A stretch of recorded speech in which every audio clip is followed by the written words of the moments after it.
Eh ben, merci beaucoup pour cette introduction très très rapide. Alors, je vais aussi introduire les choses très très vite et on va sauter directement dans le vif du sujet, puisque je suis venu vous parler de Java au futur et j'ai sous-titré le talk des records au pattern matching, deux noms que normalement les statistiques nous disent que la plupart d'entre vous connaissent peut-être pas encore tout à fait, tout à fait. Donc c'est bien parce que c'est de ça qu'on va parler.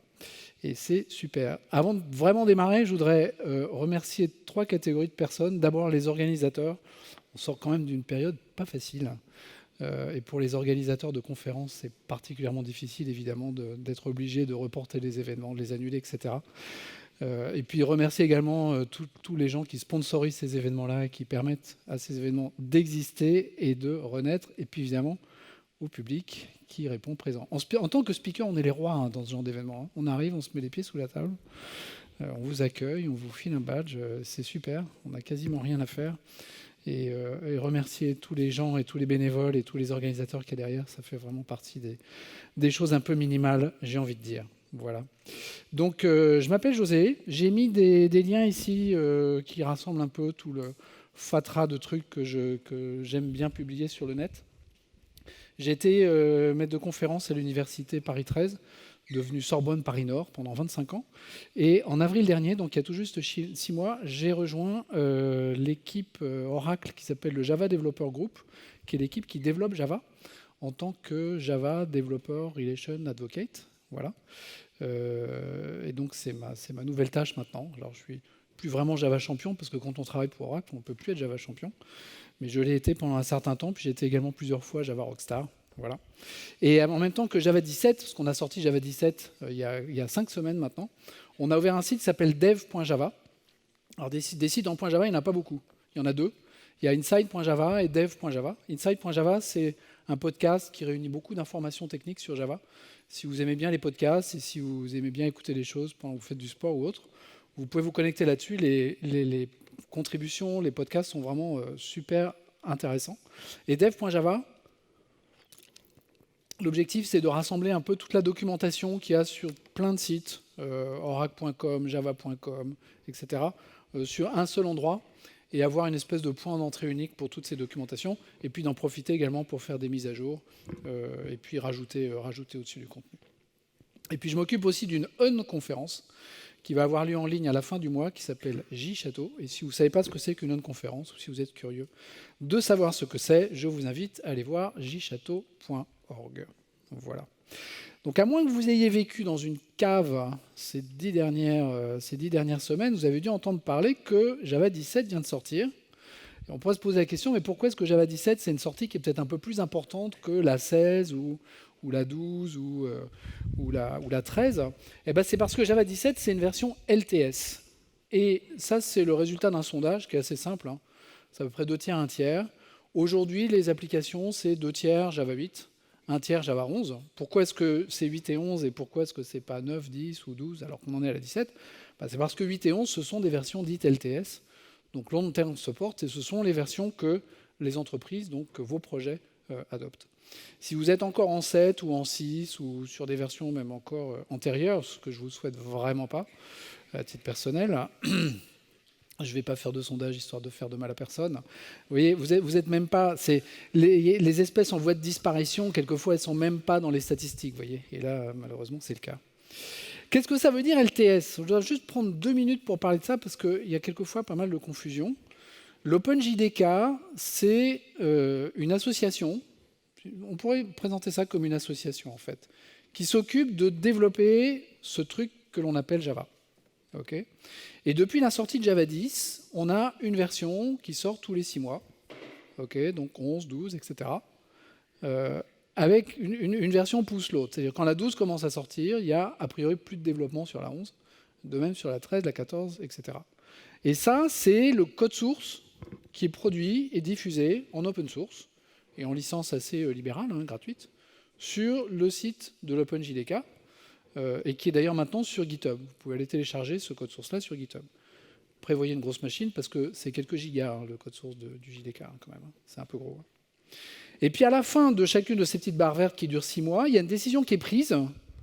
L'équipe de cœur qui développe le JDK s'arrête d'entretenir, par exemple, la 15 et va switcher sur la 16. Mais il y a une espèce d'appel aux bonnes volontés qui est fait envers d'autres développeurs. Il dit, est-ce qu'il y a des gens qui veulent continuer à maintenir les branches qui, elles, deviennent obsolètes du fait de la sortie d'une nouvelle version? Et la réponse est oui. Et là, je vous ai mis... alors la barre du bas, c'est la branche 7. Okay. Donc il y a eu des développements, enfin des mises à jour sur Java 7 grosso modo en février 2021. Et puis là, c'est terminé. Donc si vous êtes en 7, essayez de bouger quand même. Faites quelque chose. Ou si votre projet ne veut pas bouger, vous pouvez bouger de projet. C'est possible aussi.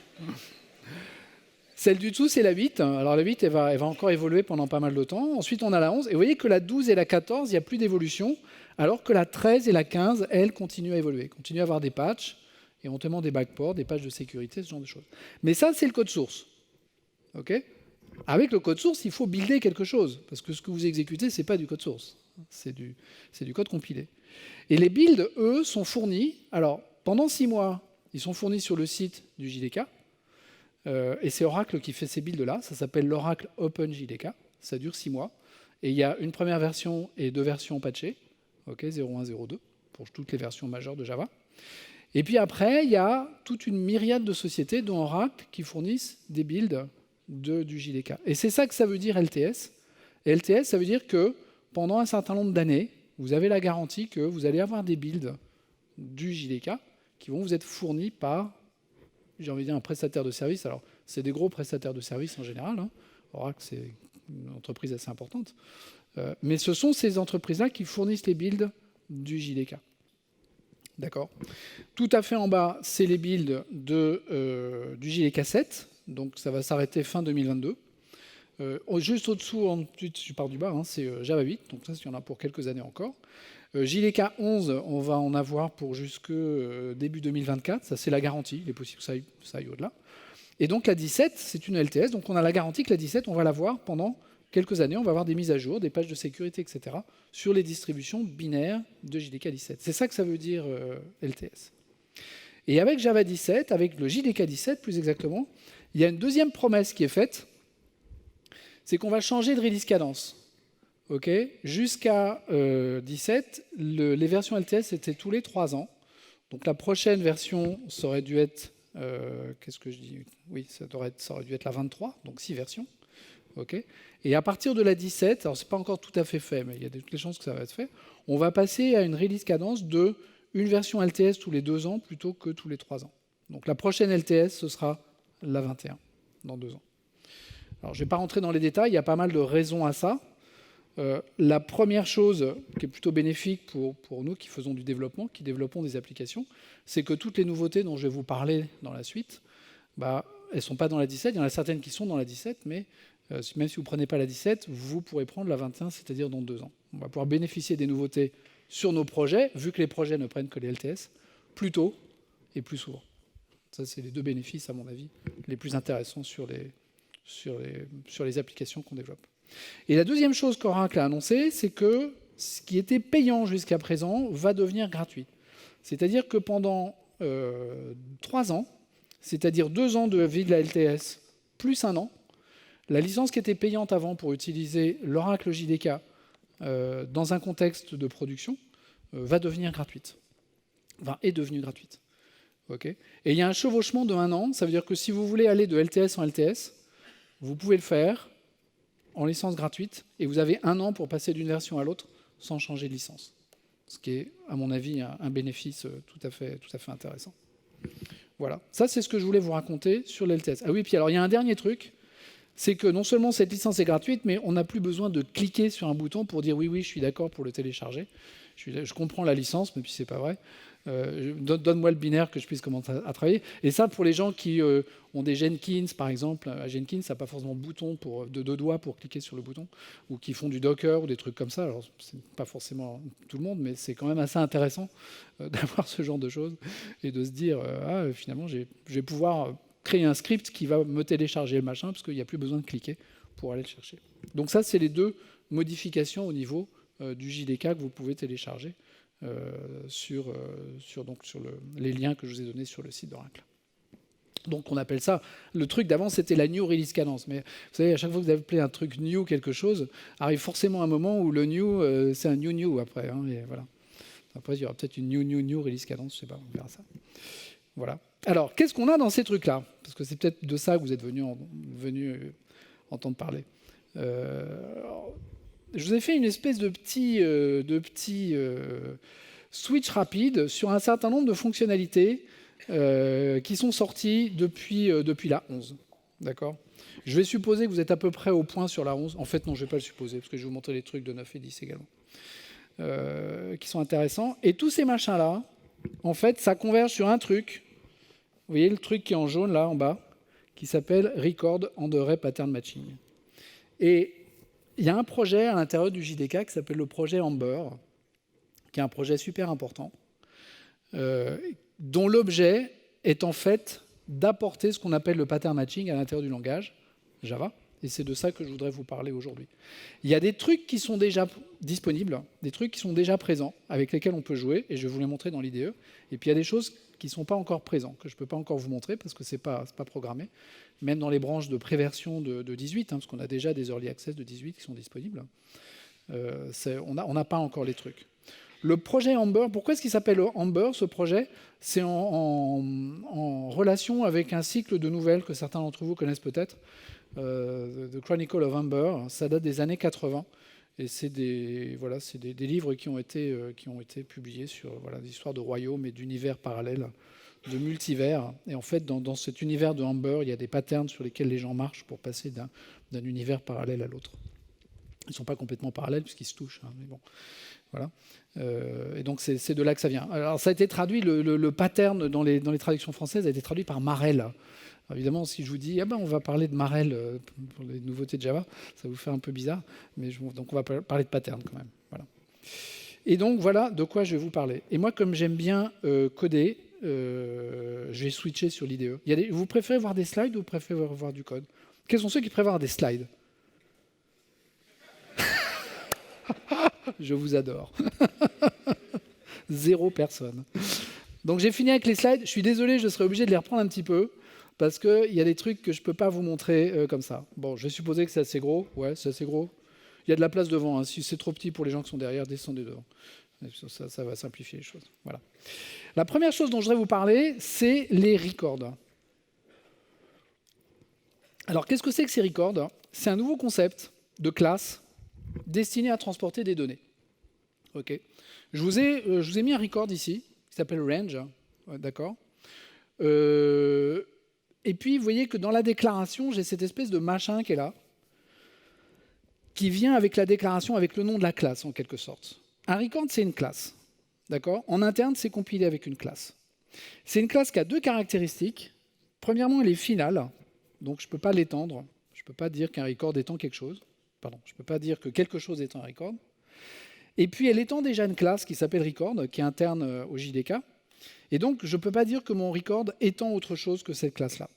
Donc, c'est une classe qui vit dans une espèce d'isolation dans mon application parce qu'elle ne peut rien étendre et je ne peux pas l'étendre non plus. Okay. Et quand je déclare un record, il faut que je déclare en même temps l'état que ce record transporte. Et ça, c'est ce que je viens de faire ici. Ce record qui s'appelle range, il transporte un état qui est composé de deux entiers. Le premier s'appelle begin et le deuxième s'appelle end. Et je ne peux pas créer d'autres états, d'états cachés, que l'état que je déclare ici. Je n'ai pas le droit de créer des champs dans ce record, par exemple. Si je dis private int other, voilà, là j'ai une erreur de compile, et ça me dit je n'ai pas le droit de créer des champs d'instance dans un record. J'ai le droit de mettre des champs statiques si je veux, ce pas des champs d'instance, mais je n'ai pas le droit de mettre de champs d'instance. Ces deux trucs-là, là j'en ai mis deux, mais j'aurais pu en mettre autant que je veux, c'est ce qu'on appelle les composants d'un record. Un record, c'est défini sur des composants. Pourquoi ça a un nom particulier? Parce que c'est un concept particulier. Okay. Et on va voir que ce concept, on va le récupérer dans d'autres trucs. Donc c'est important de voir ça. Ces composants, ils sont traduits à l'intérieur de la classe par deux champs privés finaux, donc immutables, qui vont s'appeler également begin et end. Et vous voyez, pour créer ce record, là je fais new range, j'appelle un constructeur. Ce constructeur, il est créé pour moi par le compilateur. Et si j'exécute ce code, vous allez voir que je n'ai pas que le constructeur. Donc là, j'ai déjà le constructeur et les champs. J'ai également là je suis en 17 enable preview, hein. J'ai également une méthode toString qui a été créée directement pour moi à l'intérieur de ce record. Et puis si je vais gratter un petit peu, j'ai aussi une méthode equals et une méthode hashcode qui ont été créées pour moi. Donc equals, toString, hashcode sont créés par le compilateur, les champs sont créés par le compilateur, et ce constructeur qu'on appelle le constructeur canonique, il est également créé par le compilateur pour moi. Alors ce constructeur, je peux l'écrire à la main. OK, range and begin machin. D'accord. Est-ce que je peux binder ça directement? Je pense que oui. Voilà, merci. OK. Si je veux écrire ce constructeur, je suis obligé de recopier les valeurs que je prends en paramètres dans les champs créés pour moi par le compilateur. Vous voyez que ces champs, je ne les ai pas créés, hein, mais ils existent quand même. Hein. Ce code-là, il compile ici. Et vous voyez que si je ne le fais pas, donc par exemple, même si j'en mets qu'un seul en commentaire, bah là, j'ai une erreur de compilation qui me dit « Ah, mais ce composant-là », vous voyez, qui me dit « record component hein. ». Il ne me dit pas « record field » ou je ne sais pas quoi, c'est « record component ». Bah, il doit être initialisé une fois que le record il est construit. OK. Alors ça, c'est assez pratique d'écrire ce constructeur parce que je peux faire de la validation, par exemple. Je peux dire bah, si Begin est plus petit que end, OK, je vais jeter une new illégal argument exception.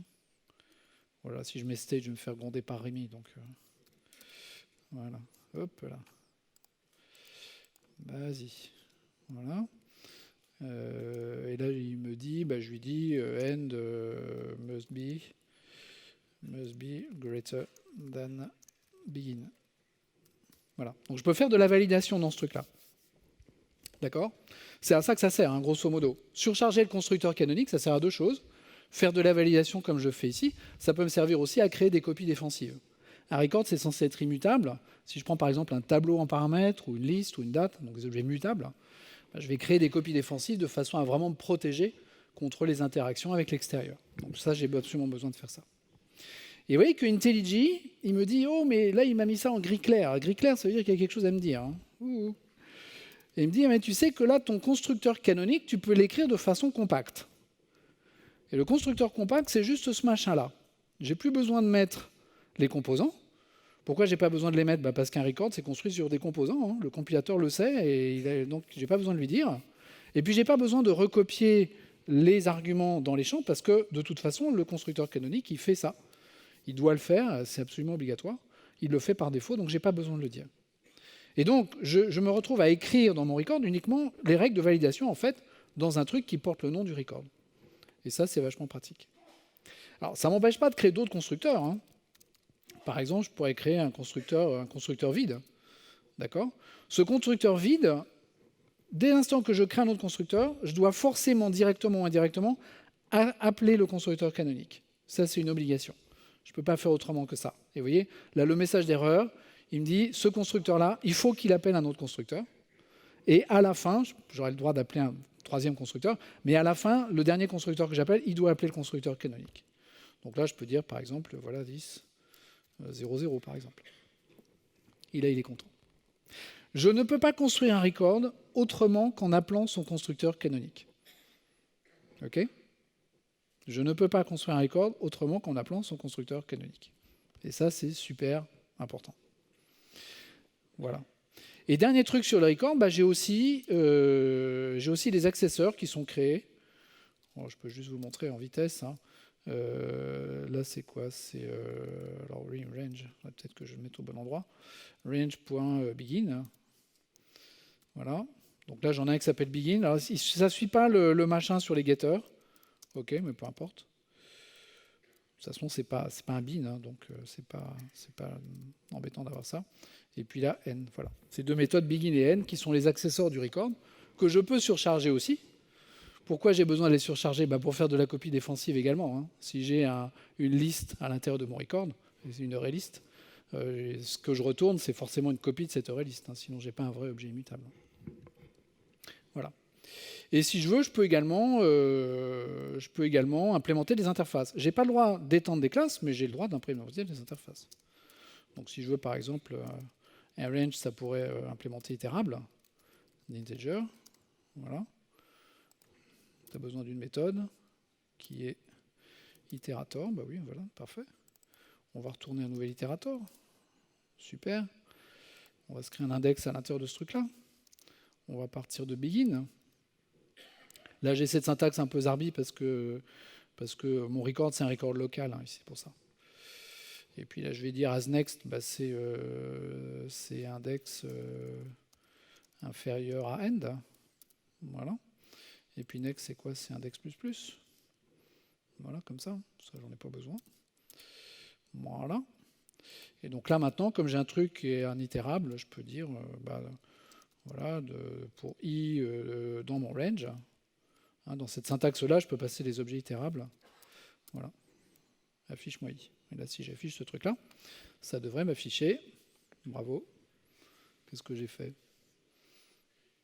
Bah oui, begin, il faut que ce soit plus petit que end. Hein. C'est le contraire de ma règle de validation.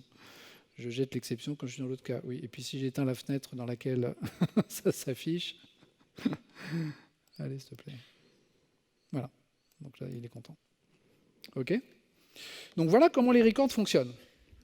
Objet immutable, constructeur canonique, règle de validation, une syntaxe super simple. Et c'est un objet qui est extrêmement léger. Donc qui va être très sympa à manipuler. Il y a un truc que je voudrais vous montrer sur les records, c'est la capacité. Un record, ça peut être sérialisable. Et là, vous savez que la sérialisation, c'est un truc qui n'a pas vraiment le vent en poupe en ce moment. Il y a des travaux dessus pour essayer de la modifier, pour essayer de la simplifier. C'est compliqué parce qu'il faut rester compatible avec le code existant.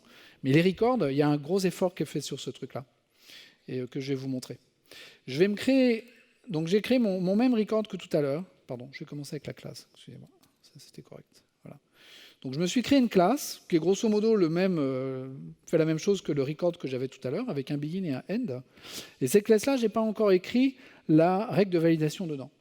Cette classe, elle a son constructeur, donc il n'y a pas de constructeur vide dedans. Il y a juste ce constructeur-là.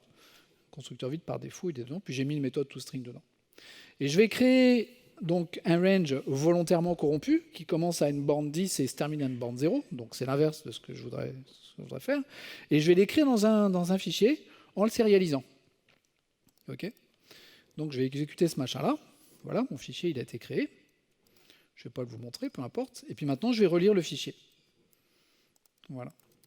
Mais entre-temps, j'ai eu un bug report qui me dit attention, parce que les ranges, il y a une règle de validation. Ah bah très bien. Donc je corrige mon bug, je mets ma règle de validation. Sauf que dans l'intervalle, j'ai toujours mes fichiers qui contiennent des ranges potentiellement corrompus. Et là, j'en ai créé un exprès, donc je sais que j'en ai un. Hop là. Voilà. Donc quand je vais relire ce fichier-là, qu'est-ce qui va se passer? En fait, il ne va rien se passer. Malgré ma règle de validation, je me retrouve avec un objet range dans mon application qui ne vérifie pas la règle de validation que je lui ai collée. Pourquoi? Parce que la sérialisation sur les classes classiques n'utilise pas les constructeurs que je peux avoir dans mes classes. Ni le constructeur vide, ni aucun des constructeurs qui se trouvent dans la classe. La sérialisation, pour recréer les objets, elle utilise une espèce de série de hacks qui font que les objets sont créés sans aucune vérification et sans règle de validation. Ce truc-là change avec les records, et c'est pour ça que je vous le montre. Et étant donné qu'un record est construit sur des composants, okay, et que ce constructeur canonique qui utilise ces composants est là, et que la règle c'est que le constructeur canonique est systématiquement appelé, et bien la sérialisation se plie à cette règle-là également. Donc là, je vais utiliser le record qui est là. Je vais sauvegarder ça dans un record. Je vais tout de suite changer ça là pour relire le bon truc tout à l'heure. Mon range record, c'est le record qui est là. Pour l'instant, j'ai commenté la règle de validation. Donc je vais pouvoir créer ce record buggé entre guillemets. Et je vais exécuter ce code-là. Mon record buggé, il est créé. Il est écrit dans son fichier.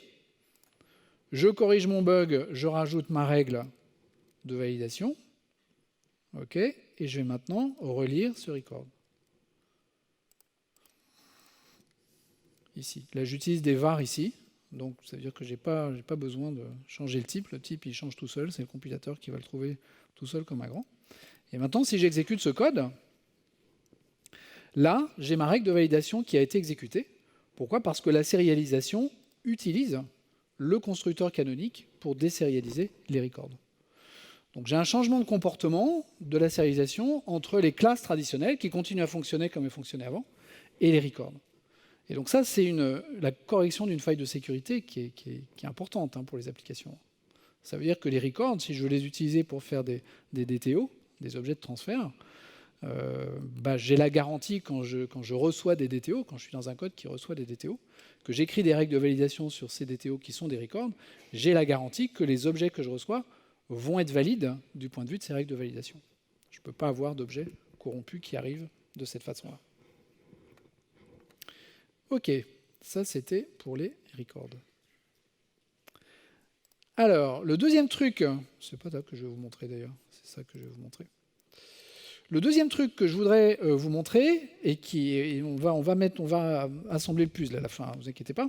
Ça, c'est une fonctionnalité de Java 17 qui est dispo en 17. Les records, c'est dispo en 17, mais c'est dispo en 16 déjà. C'est dispo depuis un moment. Ce qu'on appelle en 17, c'est ce qu'on appelle les types scellés. Les types scellés. Alors là, je vais ouvrir ce truc-là, parce que là, j'ai plusieurs classes en fait que je voudrais vous montrer. Voilà. J'ai créé 3 classes. Une classe rectangle, d'accord, qui est implement shape, qui est un record. Une classe square, qui est aussi un record, qui implémente shape. Et cette interface qui s'appelle shape. Qu'est-ce que ça veut dire que de faire un type scellé? Ça veut juste dire que j'ai rajouté un mot-clé qui est le mot-clé sealed devant ici, comme ça. Je peux le mettre sur une interface, mais je peux aussi le mettre sur une classe ou sur une classe abstraite. D'accord?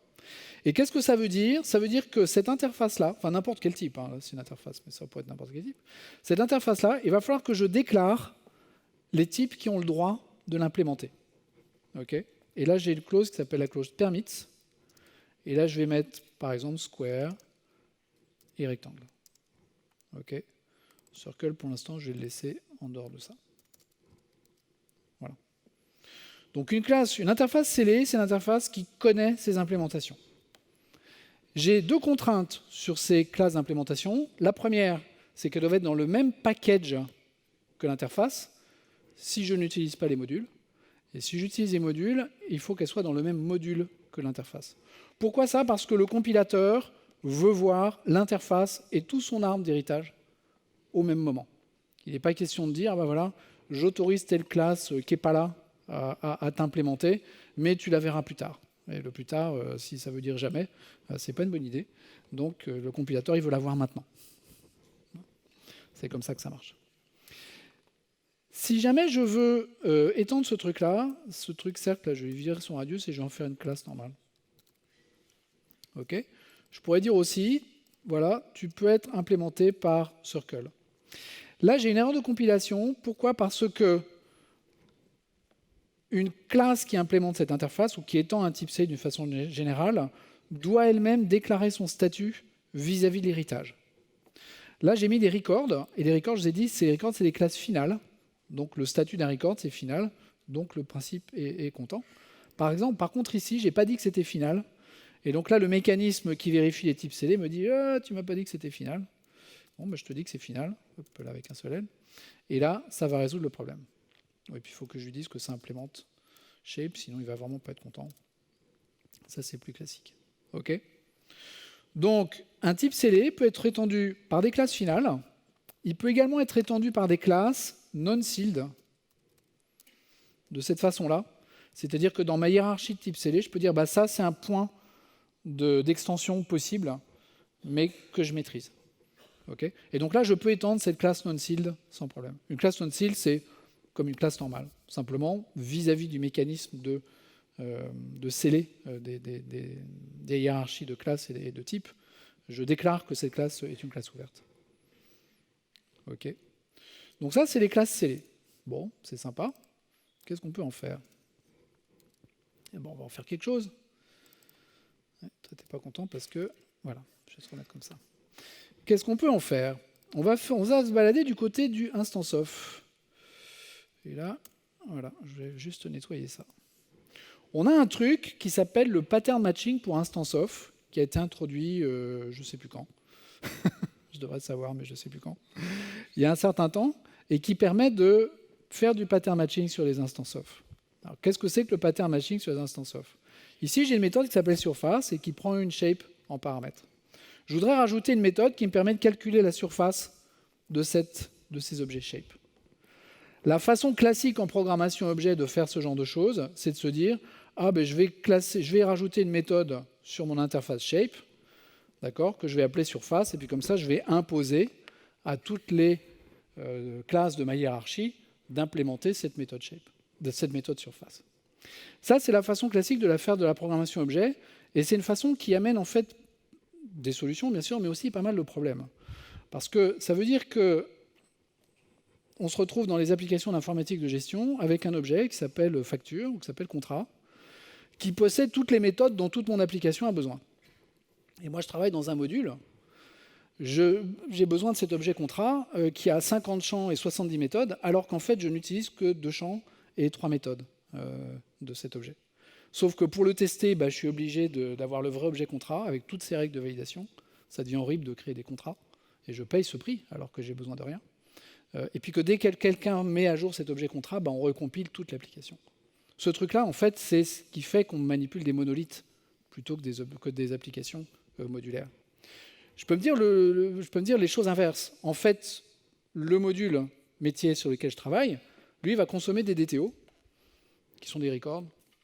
Ces DTO, ils vont être issus de contrats, mais ils vont juste transporter les 3 champs dont j'ai besoin. Et puis moi, sur ce DTO, je vais appliquer les méthodes dont j'ai besoin. D'accord ? Et c'est exactement ce que je suis en train de faire. Je suis en train de me dire, la méthode surface, je la mets ailleurs.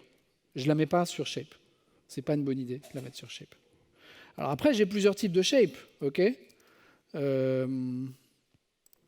j'ai plusieurs types de shape. Je peux dire, si shape, c'est une instance de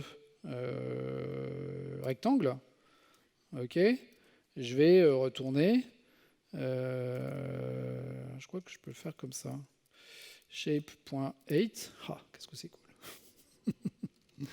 Et shape.width. Vous avez vu, il m'a mis le cast directement.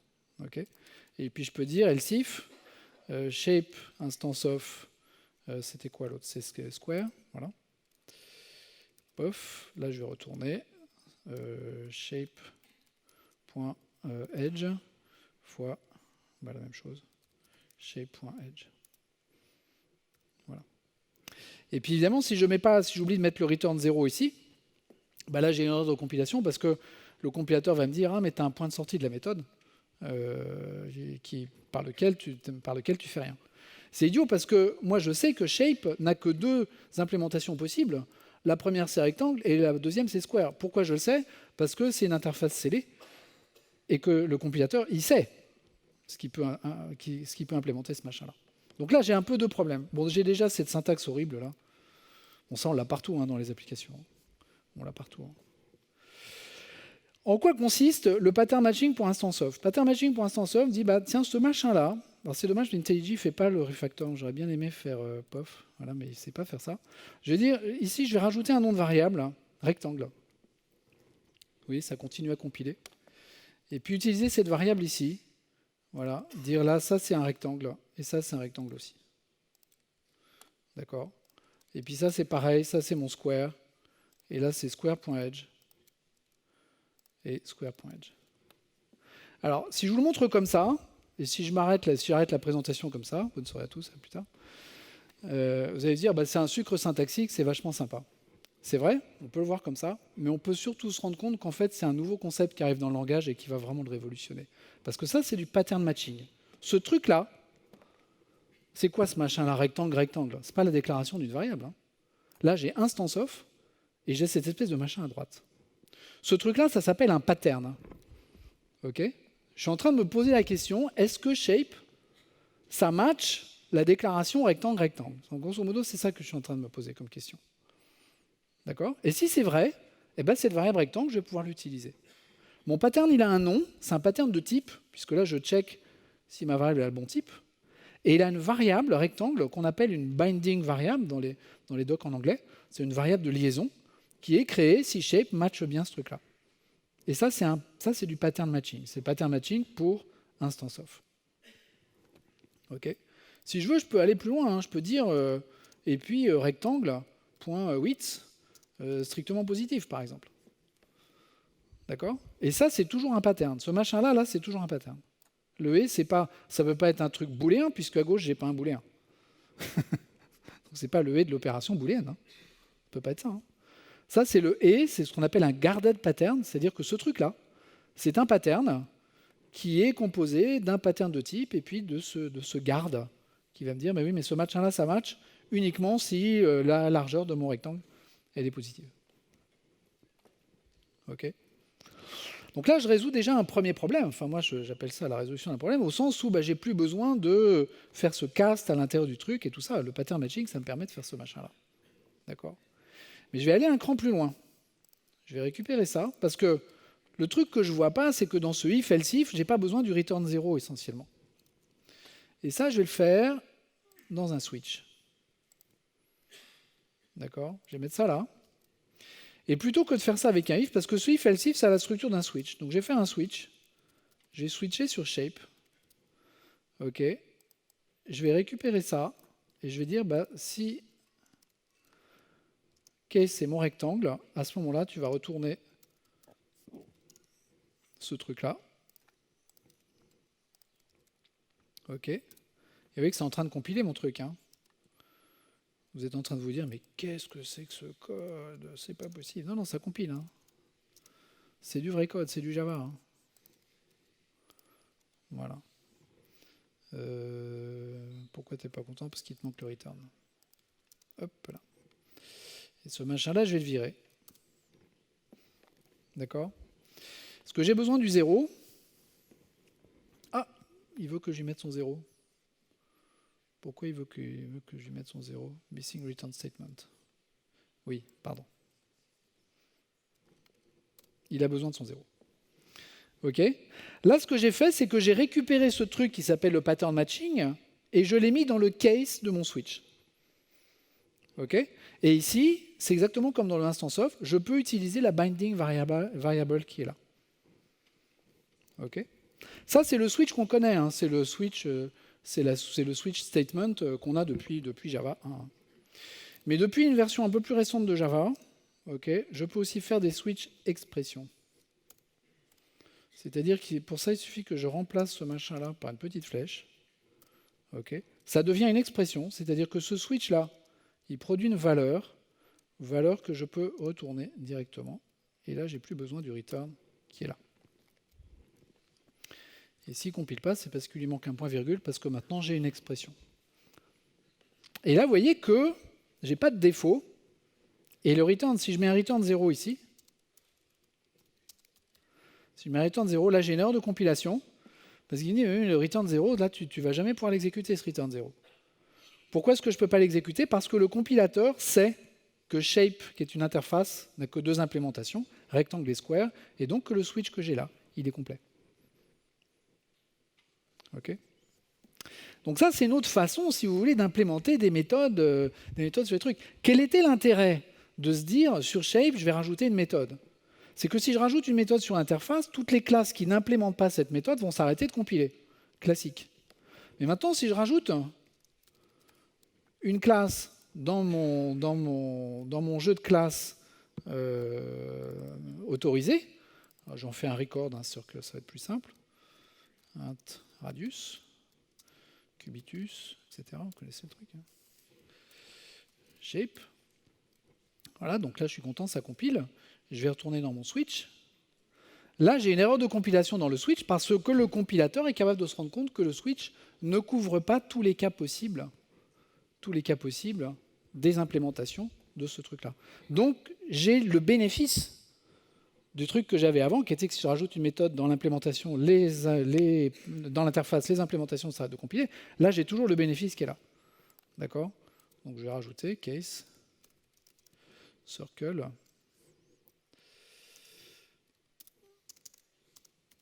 Voilà, et je vais retourner circle.radius fois circle.radius. Voilà. On n'a qu'à prendre pi égale 1 et puis ça simplifie les choses. Ça dépend de la norme que vous utilisez. Hein. Je prends une norme telle que pi égale 1. Basta. Vous voulez vraiment mettre pi? Oh, c'est pas possible.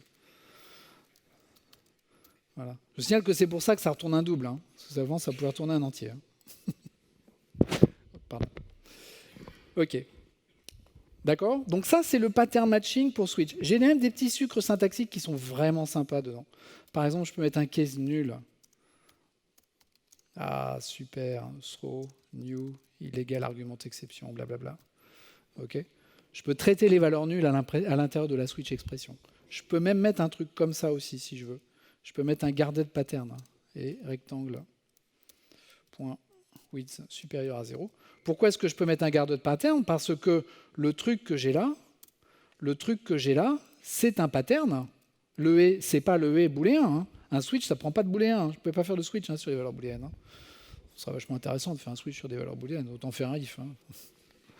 Voilà. Et ça, c'est un guarded pattern. Ça, c'est un pattern. Okay, c'est pour ça que ça marche. Hein. C'est pour ça que ça marche. Alors, le pattern matching pour Switch, c'est disponible en preview en Java 17. Donc, ce n'est pas une feature complète encore de Java, mais c'est disponible en preview. Donc, on va avoir le droit de l'utiliser, probablement pas en 18, mais peut-être en 19. Souvent, les previews restent en preview 2 versions, et après, on les a. Donc, ça veut dire qu'en 21, prochaine LTS, ça, ce sera du Java normal. Il y aura peut-être des petits changements, des petits ajustements au niveau de la syntaxe, etc. Mais ce sera du normal. OK. Alors, ça va aller plus loin. Ça va aller plus loin. Et là, je ne peux plus vous le montrer. Je suis obligé de vous montrer sur des slides. Donc, retour aux slides. Je suis désolé. Voilà. On va pouvoir faire, et ça devrait être possible de l'avoir en preview sur la 18. OK. Ça, c'est le code qu'on a écrit, le pattern matching instance of sur rectangle. Et c'est un peu bête parce que rectangle, c'est un record, on sait qu'il est construit sur une longueur et une largeur. On va pouvoir déconstruire des records, c'est-à-dire écrire ce type de code, dire que c'est une instance de record qui a été construite, une instance de rectangle qui a été construite sur une largeur et une hauteur. Okay. Et donc là, j'ai 2 binding variables dans mon pattern, ce qui est parfaitement légal de faire ce genre de choses, d'accord, qui vont permettre de déconstruire ce record. Et cette déconstruction de record, on va pouvoir la faire sur les tableaux également. Ce qu'on appelle la JEP est déjà écrite pour faire ce genre de choses. Donc je vais pouvoir dire, OK, ça c'est une instance de chaîne de caractères, okay, et je veux que mon tableau il ait au moins un truc de 2. Et là, je peux faire les choses comme ça. Mais je peux aussi déconstruire mon tableau en disant, ce tableau, c'est une instance de chaîne de caractères, et il a été construit comme ça. Et là, je vais récupérer S1 et S2 directement. Et je peux nester les choses, c'est-à-dire que si j'ai une instance de cercle construite sur des rayons, je peux aussi récupérer directement les rayons comme ça. Donc je peux imbriquer les patterns les uns dans les autres. J'ai pas vraiment de limite sur les trucs. Voilà. Là, je vais passer un petit peu parce qu'il me reste vraiment pas beaucoup de temps. Sur la déconstruction, alors j'ai des petits sucres syntaxiques qui vont être intéressants également. Par exemple, je vais pouvoir utiliser le var également à l'intérieur des patterns pour faire de l'inférence de type sur les binding variables, ce qui va quand même être sympa. Si j'ai des variables qui ne m'intéressent pas, je vais pouvoir mettre un underscore. C'est pas certain qu'on ait ce truc-là. Je commence à être un peu plus dans le prospectif là, mais ça fait partie des choses qui peuvent arriver. Là, je ne m'intéresse pas à ce qu'il y a après le centre, je m'intéresse juste au centre du cercle, pas à son rayon. Donc là, je peux le dire. Et donc, je peux imbriquer les patterns. Plutôt que de dire mon pattern, c'est ça, okay, je peux directement faire var, circle construit sur un point lui-même construit sur x et sur y. Ça, j'ai la possibilité de faire ça. L'étape suivante, ça va être de faire de la déconstruction sur des méthodes factory. Si j'ai mon interface qui est comme ça, mes records qui sont comme ça, et puis j'ai une interface shape qui pourrait être scellée d'ailleurs, avec des méthodes factory pour me donner des instances de trucs, ça c'est le pattern abstract factory, ou à peu près. Là du coup, mes cercles, je ne les construis plus avec leur constructeur directement, mais avec des méthodes factory. Il y aura la possibilité, ça fait partie des projets, de pouvoir déconstruire avec des méthodes factory. Donc si shape, c'est une instance de cercle qui a été construite en utilisant la méthode factory circle à laquelle on a passé radius, à ce moment-là, je peux utiliser le radius ici. Là, j'ai pris pi égale 3,14. Et si j'ai d'autres méthodes que des méthodes factory, des classes classiques avec des constructeurs classiques, à un moment ou à un autre, on devrait pouvoir définir des déconstructeurs dans ces classes-là pour exposer ce qu'on appelle l'état externe de la classe. Ce truc-là en vert, c'est les binding variables, c'est les mêmes que les variables de la construction, ce qui veut dire qu'on va pouvoir faire de l'overloading. Okay, on peut faire de la copie défensive aussi, ça c'est super important. Mais vous voyez que ce déconstructeur, c'est quelque chose qui définit, ce n'est pas les arguments que j'ai sur le truc-là, c'est la sortie du pattern en fait. C'est le bloc de binding variable du pattern. D'accord. Donc c'est vraiment des choses qui sont, pour l'univers Java en tout cas, qui sont vraiment tout à fait nouvelles. D'accord. On a vu des patterns avec instance of et switch. On devrait avoir des patterns avec un match également, qui serait une espèce d'équivalent du if en fait. Okay, donc si match, si ce cercle, si cette variable cercle match en fait ce cercle, à ce moment-là, je déconstruis le truc et je vais extraire le centre et le rayon directement. J'ai plus besoin d'appeler les getters et les setters. Je peux éventuellement avoir un truc else pour jeter une exception si je ne veux pas faire, ou définir des valeurs par défaut pour le centre et le rayon. Okay. Et à partir du moment où je peux faire ce genre de choses, je peux aussi imbriquer des patterns. Vous voyez que sur des tables de hachage, ça peut être vachement intéressant si j'ai des tables de hachage. Je peux me dire, voilà, si ma map, c'est une instance de table de hachage qui a été construite avec cette méthode factory à laquelle j'ai passé name, donc là, je vais tester si j'ai la clé name dans ma table. À ce moment-là, tu me déconstruis cette paire clé-valeur et tu vas me binder la variable name à la valeur qui est associée avec la clé name. Et pareil pour l'autre. Et ça, c'est juste une ligne de code, c'est un pattern. Alors là, le et, c'est le et des booléens, puisque je fais, voilà, c'est le et entre les deux instances of. Mais on pourrait imaginer avoir un autre et, qui n'a pas de nom encore. Pour ça que il est écrit comme ça dans les docs. D'accord. Un autre et donc qui ferait de ces deux trucs-là, la combinaison de ces deux instances of, un pattern unique pour l'avoir. Comment est-ce qu'on peut utiliser ce machin-là ? Voilà, ça c'est du JSON. Ok. Je pense que tout le monde l'a reconnu. Mais je pourrais très bien me dire, je peux très bien déconstruire ce machin-là également. Et me dire, est-ce que mon document JSON, c'est une instance de ce truc-là ? Oui, j'ai des méthodes factory partout pour construire les différents éléments de mon truc JSON. J'ai des AND partout. Donc tout ça, c'est un seul pattern. Et avec juste une ligne de code, ça c'est une ligne de code en fait. Je vais déconstruire mon JSON et aller extraire first name, last name, âge, etc. etc. OK. Et ça c'est... c'est juste un pattern unique. Si jamais il y a une erreur quelque part, je vais avoir un message d'erreur très très clair, évidemment, qui va dire, sauf que je n'ai pas besoin d'écrire 50 lignes de code pour tester chaque paire clé-valeur à l'intérieur de mon JSON directement. Et on peut rêver, mais peut-être qu'un jour, on aura des map literals en Java. Ça existe dans d'autres langages. Des map literals. Si on a des map literals, on pourra également écrire ce genre de choses. Instance of, first name, var first name, va me chercher le first name dans la map, va me chercher last name. Le âge, c'est une map de string et string, donc âge, c'est une string. Mais le âge, en fait, c'est une string qui a été construite par appel de la méthode factory integer-to-string. Donc ça, c'est encore un pattern, ce truc-là. C'est un pattern qui est imbriqué dans l'autre. Okay, et derrière, dans mon code, je me retrouve avec les 3 binding variables qui ont le bon type, string, string et int, dans mon code. Voilà. Alors, en résumé, on a vu pas mal de choses. Les patterns sur les types, c'est essentiellement le truc dont je vous ai parlé, que je vous ai montré. Dans le instance of et dans le switch, et puis dans les trucs futurs qu'on aura éventuellement plus tard. Pattern avec des déconstructeurs. Alors déconstructeurs au sens classique, mais aussi déconstruction par les méthodes factory. Okay. La déconstruction des records, on devrait l'avoir en preview en 18. Donc 18, c'est le mois de mars, c'est pas dans 10 ans. Voilà, avec des var et avec ces trucs-là. Où est-ce qu'on en est aujourd'hui ? Le instance of, c'est fait, on les a. Les records et les seal type, vous voyez que c'est relié au pattern, mais bon, ça peut être utilisé ailleurs, mais c'est surtout sur les patterns que ça va être utilisé à mon avis. Ok. Sur les switches, ça c'est du preview. Déconstruction des records et des tableaux, ça devrait être en preview en 18. C'est pas encore tout à fait fait, mais c'est normalement presque fait. Dans un match, dans une structure, dans des méthodes factory avec des déconstructions faites à la main, etc. Ça c'est encore en projet, c'est pas encore fait. Voilà. Et il nous reste 45 secondes pour des questions. Merci.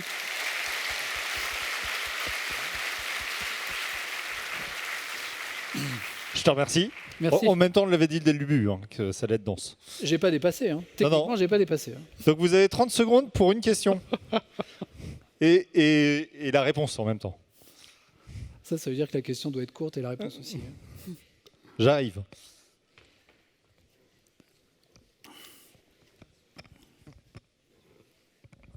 Bonjour. Bonjour. Du coup, avec ce que vous nous présentez là, ce que je trouve cool, c'est que le pattern matching Java rejoint le niveau de ce qu'il y a dans les autres langages de la JVM. C'est super cool. Est-ce que c'est juste de la magie du compilateur ou est-ce qu'il y a eu des améliorations dans le bytecode qui pourraient profiter aux autres langages pour leur implémentation propre du pattern matching ? Absolument. La réponse est oui. Pour les records, par exemple, toute l'implémentation du equals, du toString et du hashcode sont faites avec Kinvoke Dynamic. Alors que si vous regardez les équivalents en Kotlin et en Lombok, par exemple, Là, le bytecode, il implémente vraiment ce que font equals hashcode et toString. Donc déjà au niveau des records, on a quelque chose qui sera potentiellement plus performant, mais meilleur en termes de l'utilisation de la mémoire, etc. Ouais, donc la réponse est oui, absolument. Je peux prendre une dernière question si vous voulez. Il y avait une autre question là-bas. J'arrive. Si vous avez de la voix, envoyez la question, je vais la répéter. Il faut avoir de la voix. Bonjour et Bonjour. merci. J'avais une question sur ces patterns. Est-ce qu'on a la possibilité de les déclarer et de les rendre réutilisables en fait? Ou alors à chaque fois, il faut dans les switches et les if? Non, les patterns, ce n'est pas des méthodes. Donc on peut les encapsuler dans des méthodes et appeler les méthodes. Ça, c'est possible. Mais dans les cases, un case, on ne peut pas appeler une méthode dans un case. C'est une constante, un case. Et un pattern, c'est une constante. Donc la réponse est oui et non. Ouais. Est-ce que Sonar va gueuler quand il va avoir des patterns? Au début, oui. Et puis je pense qu'il va finir par s'y faire. De toute façon, Sonar, quelquefois, il râle alors qu'il ne devrait pas râler. Hein. Il y a plein de trucs sur lesquels il râle et il ne devrait pas râler. Hein. Bon, après, il y a 42 000 options de configuration dans Sonar, donc il faut le configurer correctement. Est-ce qu'il y a d'autres questions? C'est très inconfortable d'être juste avant la soirée machin, hein. Ça, je suis conscient de ça. Il y a des quickies encore, je crois, hein, c'est ça? Ouais. Je voulais savoir sur les records s'il y avait quelque chose pour modifier en fait l'immutabilité, comme dans d'autres langages, le point copie ou ce genre de choses. Est-ce que je peux gruger le système avec de l'immutabilité avec les records? C'est ça votre question? Non, et heureusement. Est-ce que je peux gruger le système des seal types en créant à la volée, pendant au runtime avec un agent ou avec de la réflexion, etc., une classe qui implémenterait quand même cette classe scellée? La réponse est non, parce que la JVM sait ce que c'est qu'un seal type. Et si elle vous voit essayer de faire ça, elle va vous attraper. Vous pouvez essayer. Hein. Après, si vous trouvez une faille, voilà. Mais ça a été fait pour que ce ne soit pas le cas. Après, un record, si vous créez un record sur une URListe et que vous ne faites pas de copie défensive, votre record, il va être immutable. Hein. Il va être mutable. Hein. Mais ce n'est pas l'idée. Hein. C'est pas l'idée. Est-ce que tu es capable de me faire une dernière question en 30 secondes?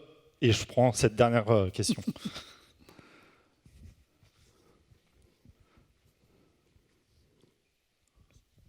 Oui, c'est sur les non-sealed. Comment ça se passe au niveau des cases si on n'a pas toutes les implémentations? Alors là, il va le voir et il va pas pouvoir mettre en place cette optimisation. Enfin, c'est une optimisation.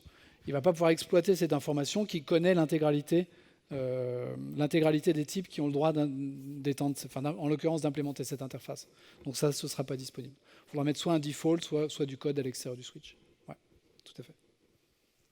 José, est-ce que tu acceptes des questions en fin de bien conf sûr, bien sûr. devant? Je te remercie, on te remercie. Merci à tous. Merci. Merci.